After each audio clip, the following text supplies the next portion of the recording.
Namaku Arga. Hidupku sebenarnya tidak terlalu istimewa. Aku hanyalah seorang pria biasa yang bekerja sebagai teknisi di sebuah perusahaan servis mesin di kota kecil tempat aku tinggal.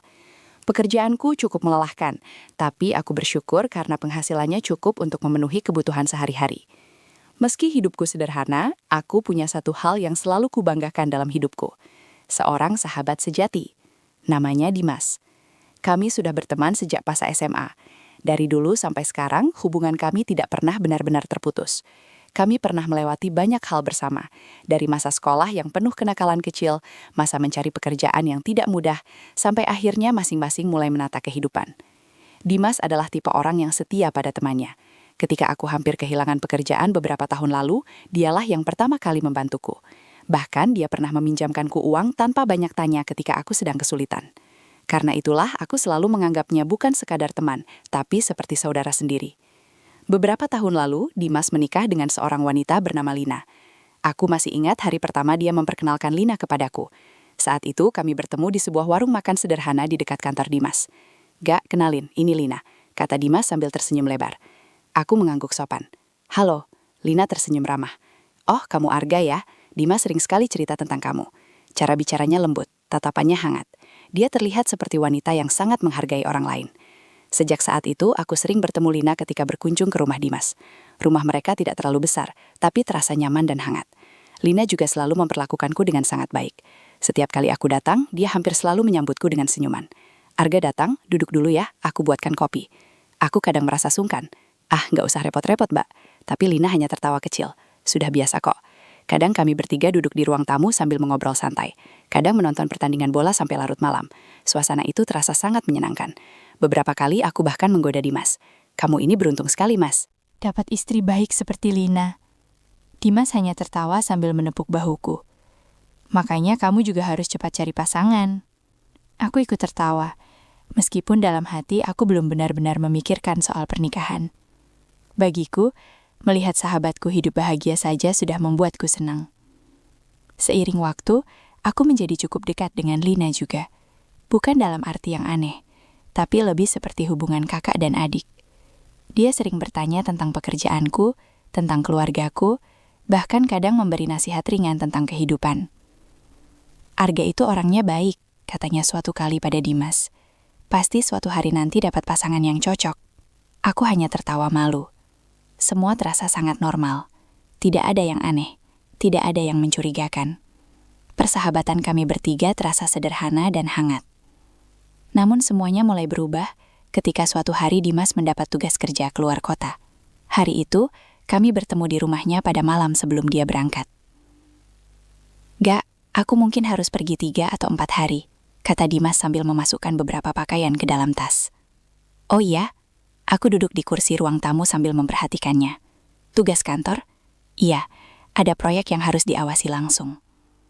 Dia lalu berhenti sebentar dan menatapku. "Kalau sempat, tolong sesekali mampir ke rumah ya." Aku mengerutkan kening. "Kenapa?" Dimas mengangkat bahu. "Lina agak takut kalau sendirian di rumah." Aku langsung mengangguk. "Tenang saja, kalau lewat sini pasti aku mampir." Dimas tersenyum lega. "Terima kasih, Kak." Saat itu aku menganggap permintaan itu sangat wajar. Tidak ada hal aneh dalam membantu sahabat menjaga rumahnya. Aku sama sekali tidak menyangka bahwa keputusan sederhana untuk mampir ke rumah sahabatku itu akan menjadi awal dari sebuah peristiwa yang hampir menghancurkan persahabatan kami. 2 hari setelah Dimas berangkat keluar kota, aku akhirnya memutuskan untuk memenuhi janjiku. Sore itu sepulang kerja, aku langsung menuju rumahnya. Jalanan di kompleks tempat mereka tinggal cukup sepi. Matahari mulai turun dan langit berubah menjadi jingga. Saat sampai di depan rumah, aku melihat lampu teras sudah menyala. Aku mengetuk pintu pelan. Tidak lama kemudian pintu terbuka. Lina berdiri di sana. Dia terlihat sedikit terkejut melihatku. "Oh, Arga." Aku tersenyum. "Dimas bilang aku harus sesekali mampir, ingat?" Lina tertawa kecil dan membuka pintu lebih lebar. "Masuklah. Kebetulan aku juga sedang tidak ada kegiatan." Aku masuk ke ruang tamu seperti biasa. Rumah itu terasa sedikit berbeda tanpa kehadiran Dimas. Suasananya lebih sunyi. Lina berjalan ke dapur. "Kamu mau kopi atau teh?" tanyanya dari dalam. "Kopi saja, Mbak." Tidak lama kemudian dia kembali membawa 2 cangkir kopi hangat. Kami duduk berhadapan di sofa ruang tamu. Awalnya obrolan kami terasa sangat biasa. Kami membicarakan pekerjaan Dimas, proyek yang sedang dia kerjakan, dan juga kesibukan di tempat kerjaku. Namun setelah beberapa menit, suasana perlahan berubah. Lina terlihat lebih pendiam dari biasanya. Beberapa kali dia menatap ke arah jendela, seolah sedang memikirkan sesuatu. "Kamu kelihatan capak," kataku mencoba membuka percakapan. Dia tersenyum tipis. Mungkin karena rumah terasa terlalu sepi. Aku mengangguk pelan. Aku bisa memahami perasaannya. Rumah yang biasanya ramai, tentu terasa berbeda ketika salah satu penghuninya pergi. "Dimas pasti cepat pulang," kataku. "Mungkin." Jawabannya singkat. Kami kembali terdiam beberapa saat. Suasana itu terasa sedikit canggung, tapi aku mencoba mengabaikannya. Setelah hampir 1 jam mengobrol, aku melihat jam di dinding. Hari sudah mulai malam. "Sepertinya aku harus pulang," kataku sambil berdiri. Namun sebelum aku sempat melangkah menuju pintu, Lina tiba-tiba memanggilku. "Arga, tunggu sebentar." Aku berhenti dan menoleh. "Ada apa?" Dia terlihat ragu sejenak sebelum berbicara. "Kamu tidak keberatan kalau tinggal sedikit lebih lama?" Aku mengerutkan kening. "Maksudnya?" Lina menarik nafas pelan. "Aku agak takut kalau sendirian malam ini." Aku terdiam. Permintaan itu sebenarnya terdengar sederhana. Bagaimanapun juga, aku datang ke rumah ini untuk membantu seperti yang diminta Dimas. Namun entah kenapa, cara Lina mengatakan itu membuat suasana terasa berbeda. "Aku bisa tinggal sebentar lagi," kataku akhirnya. Wajah Lina langsung terlihat sedikit lega. "Terima kasih." Aku kembali duduk di sofa. Malam semakin larut. Kami menyalakan televisi, tapi tidak benar-benar memperhatikan apa yang sedang ditayangkan. Obrolan kami mulai berubah arah. Lina mulai bercerita lebih banyak tentang kehidupannya dengan Dimas. "Kadang dia terlalu sibuk dengan pekerjaan," katanya pelan. Aku tidak langsung menjawab. "Bukan berarti dia tidak peduli," lanjutnya cepat. "Tapi kadang aku merasa rumah ini terlalu sepi." Aku mencoba tersenyum. "Dimas pasti melakukan semua ini untuk masa depan kalian." Lina menatap cangkir kopinya. "Mungkin." Jawabannya terdengar lebih seperti gumaman. Beberapa menit kemudian, hujan tiba-tiba turun deras di luar. Suara air menghantam atap rumah membuat suasana menjadi semakin sunyi. Aku melihat jam lagi. Hari sudah hampir pukul 10 malam. "Sepertinya aku harus benar-benar pulang sekarang," kataku. Aku berdiri dan mengambil jaketku. Namun Lina tiba-tiba berkata sesuatu yang membuat langkahku berhenti. "Kalau kamu pulang sekarang, rumah ini akan terasa sangat kosong." Aku menoleh. Lina berdiri di dekat sofa dengan wajah yang sulit kuartikan. Tatapannya berbeda dari sebelumnya. Lebih dalam, lebih serius. Beberapa detik kami hanya saling menatap tanpa bicara. Lalu dia melanjutkan dengan suara pelan. "Arga, bolehkah kamu menemaniku malam ini?" Kalimat itu menggantung di udara. Aku merasa jantungku berdetak lebih cepat. Karena untuk pertama kalinya malam itu, aku benar-benar merasa bahwa situasi ini tidak lagi sesederhana seorang teman yang datang menjenguk istri sahabatnya. Dan jauh di dalam hatiku, aku mulai menyadari bahwa malam ini bisa menjadi awal dari masalah besar yang tidak pernah aku bayangkan sebelumnya. Aku berdiri di dekat pintu dengan jaket di tangan, sementara Lina masih berdiri di ruang tamu menatapku. Hujan di luar semakin deras. Suara petir sesekali terdengar memecah kesunyian malam. "Arga," katanya pelan. Aku menelan ludah. "Aku tidak memintamu melakukan apa-apa," lanjutnya cepat, seolah memahami apa yang sedang kupikirkan. "Aku hanya tidak ingin sendirian malam ini." Aku terdiam. Permintaan itu sebenarnya terdengar sederhana. Tapi di dalam hatiku, aku tahu situasi ini tidak sesederhana itu. Aku adalah sahabat Dimas, dan Lina adalah istrinya. Batas itu seharusnya jelas. Namun melihat wajah Lina yang terlihat benar-benar kesepian, aku mulai merasa berada dalam posisi yang sangat sulit. Aku akhirnya menarik kursi dan kembali duduk. "Baiklah," kataku pelan. "Aku akan tinggal sebentar sampai hujannya reda." Wajah Lina terlihat sedikit lega. "Terima kasih." Kami kembali duduk di ruang tamu. Televisi masih menyala, tapi tidak ada dari kami yang benar-benar memperhatikannya. Suasana terasa aneh, seolah ada sesuatu yang tidak terucapkan di antara kami. Beberapa menit kemudian Lina berdiri. "Aku buatkan teh hangat," katanya. Dia berjalan ke dapur, meninggalkanku sendirian di ruang tamu. Aku menyadarkan punggung ke sofa dan menghela napas panjang. Pikiranku mulai kacau. Aku terus mengingat wajah Dimas, sahabat yang sudah kuanggap seperti saudara sendiri. Jika dia tahu aku berada di sini malam ini, duduk sendirian dengan istrinya di rumah yang sepi, apa yang akan dia pikirkan? Tidak lama kemudian Lina kembali membawa 2 cangkir teh.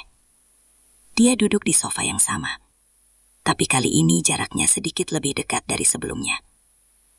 Dingin ya malam ini, katanya. Aku hanya mengangguk. Beberapa detik kami terdiam. Lalu Lina tiba-tiba berkata, "Arga, boleh aku jujur?" Aku menoleh.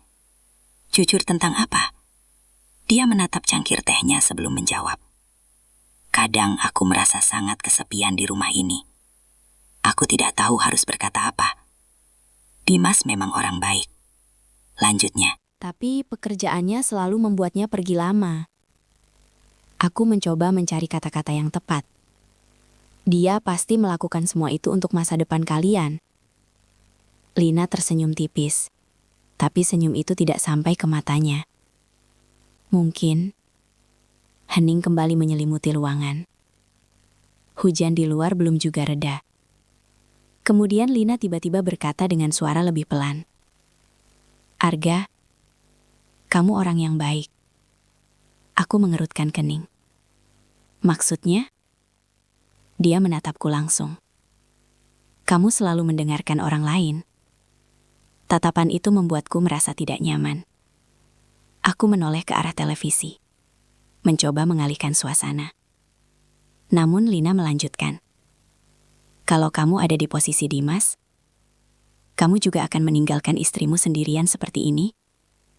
Pertanyaan itu membuatku terdiam. "Aku tidak tahu," jawabku akhirnya. Lina tersenyum kecil. "Aku juga tidak tahu." Beberapa detik kemudian dia berdiri dan berjalan menuju lorong kamar. Sebelum masuk, dia menoleh padaku. "Kalau kamu ingin istirahat, kamu bisa tidur di kamar tamu." Aku terkejut. "Tidak perlu. Aku baik-baik saja di sini." Lina menatapku beberapa detik sebelum berkata pelan. "Aku hanya tidak ingin kamu pulang dalam hujan seperti ini." Aku menelan ludah. Situasi ini semakin sulit. Jika aku pulang sekarang, mungkin semuanya akan kembali normal. Tapi jika aku tetap tinggal, aku tidak tahu apa yang mungkin terjadi. Hujan di luar semakin deras. Sementara di dalam rumah ini, aku merasa sedang berdiri di tepi sebuah keputusan yang bisa mengubah segalanya.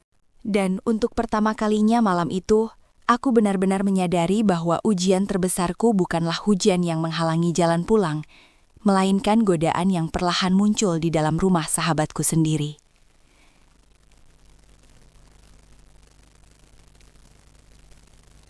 Aku masih duduk di sofa ruang tamu dengan pikiran yang semakin kacau. Suara hujan di luar rumah terdengar semakin keras, seolah menahan langkahku untuk pergi dari tempat itu.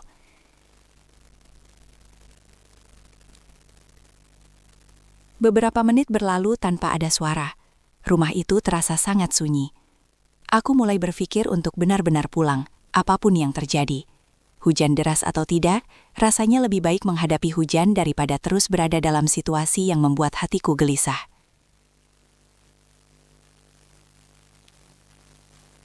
Aku berdiri dari sofa dan mengambil jaketku. Namun tepat saat aku hendak melangkah menuju pintu, suara langkah kaki terdengar dari lorong kamar. Aku menoleh. Lina keluar dari kamar. Kali ini dia tidak lagi memakai pakaian rumah yang tadi dikenakannya. Dia mengenakan pakaian tidur yang sederhana, tapi cukup membuat suasana terasa semakin canggung.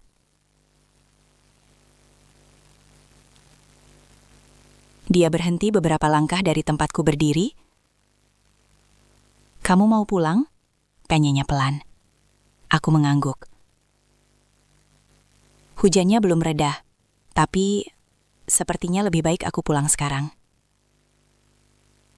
Lina menatapku beberapa detik tanpa berkata apa-apa. Tatapannya sulit kuartikan. Ada sesuatu di sana.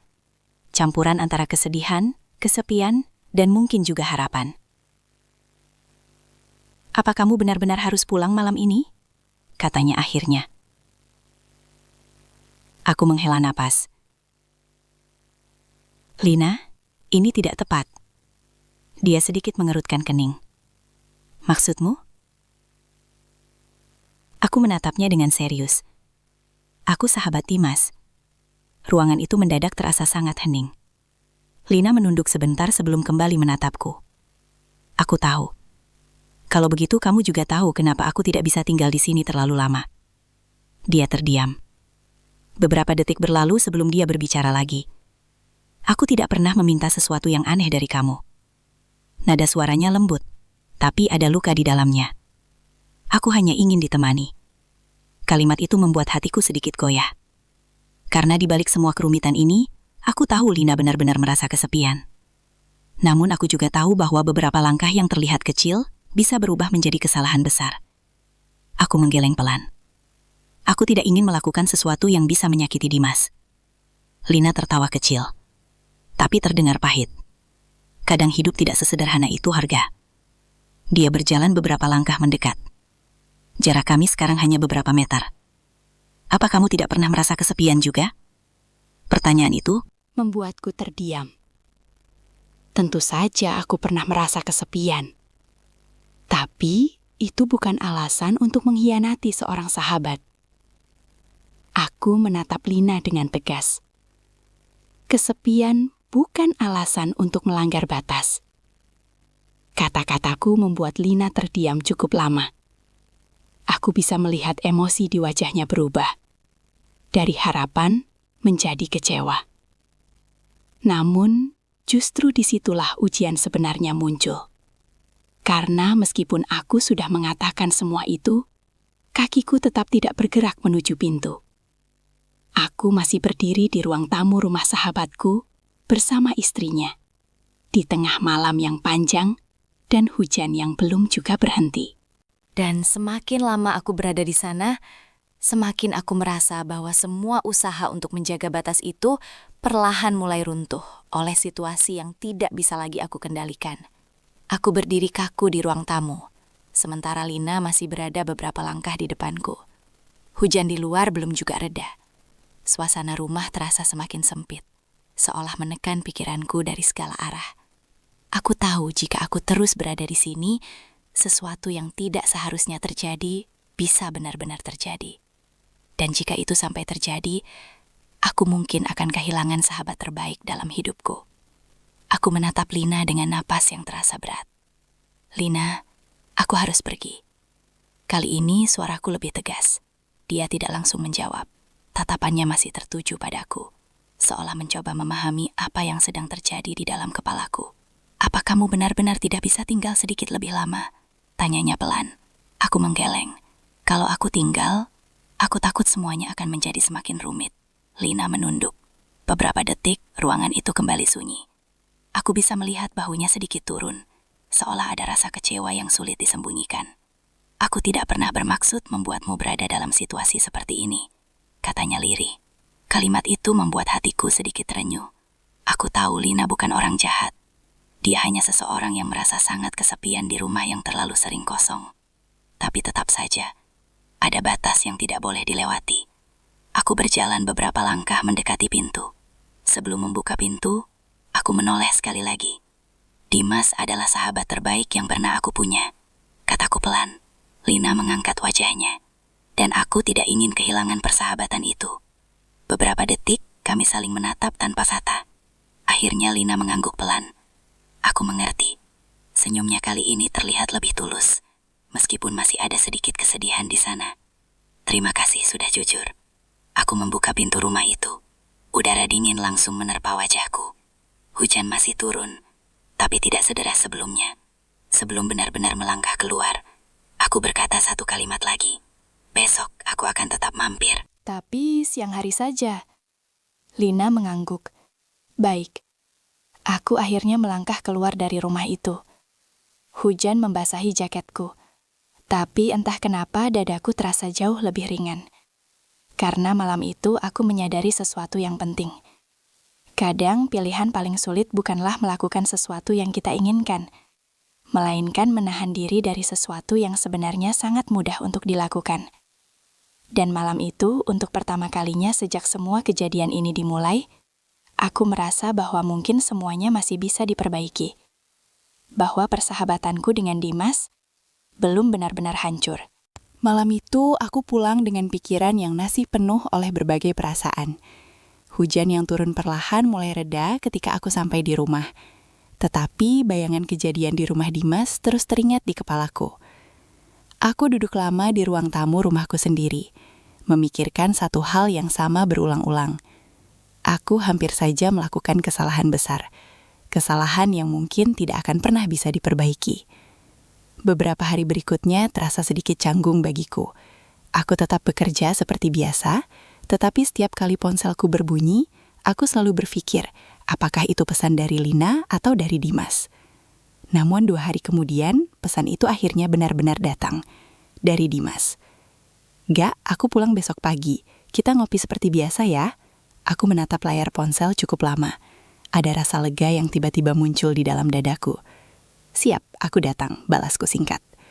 Keesokan paginya, aku datang ke rumah Dimas seperti biasa. Matahari pagi membuat suasana kompleks terasa hangat dan tenang. Saat aku mengetuk pintu, Dimas sendiri yang membukanya. "Arga," katanya dengan wajah cerah. Dia langsung menepuk bahuku seperti biasa. "Masuklah." Semuanya terasa sangat normal, seolah tidak pernah ada malam panjang yang hampir mengubah segalanya. Kami duduk di ruang tamu sambil minum kopi. Dimas bercerita panjang tentang pekerjaannya di luar kota, tentang proyek yang hampir selesai, dan tentang rencananya untuk mengambil cuti setelah semuanya beres. "Aku kasihan juga sebenarnya sama Lina," katanya tiba-tiba. Aku sedikit terdiam. "Kenapa?" Dimas menghela napas. "Aku terlalu sering meninggalkannya sendirian di rumah." Aku menatap cangkir kopiku. "Mungkin kamu memang harus sedikit mengurangi pekerjaan luar kota." Dimas tertawa kecil. "Iya, aku juga mulai berpikir begitu." Tidak lama kemudian, Lina keluar dari dapur membawa sepiring gorengan hangat. Dia berhenti sejenak ketika melihatku. Namun kali ini tatapannya berbeda. Tidak ada lagi kecanggungan seperti malam itu. Yang ada hanya senyuman kecil yang penuh pengertian. "Arga sudah datang," katanya. "Seperti biasa," jawabku. Kami bertiga akhirnya duduk bersama di ruang tamu. Suasana terasa hangat seperti dulu. Dimas terus bercerita dengan penuh semangat, sementara Lina sesekali menanggapi sambil tersenyum. Tidak ada yang membicarakan malam itu. Dan memang tidak perlu. Karena beberapa kejadian dalam hidup tidak selalu harus diceritakan untuk dipahami. Kadang cukup disadari, lalu dijadikan pelajaran. Aku memandang sahabatku yang sedang tertawa lepas di depanku. Dan saat itu, aku benar-benar mengerti satu hal penting dalam hidup. Persahabatan sejati bukan hanya tentang kebersamaan saat senang, tetapi juga tentang menjaga kepercayaan ketika tidak ada seorang pun yang melihat. Malam hujan itu mungkin akan selalu menjadi rahasia di antara aku dan Lina. Namun dari kejadian itu, aku belajar sesuatu yang sangat berharga. Bahwa dalam hidup, kita tidak selalu diuji oleh musuh atau orang asing. Kadang ujian terbesar justru datang dari situasi yang paling dekat dengan kita. Dan hanya mereka yang mampu menjaga hati serta prinsipnya, yang bisa keluar dari ujian itu tanpa menghancurkan hubungan yang paling berharga dalam hidupnya.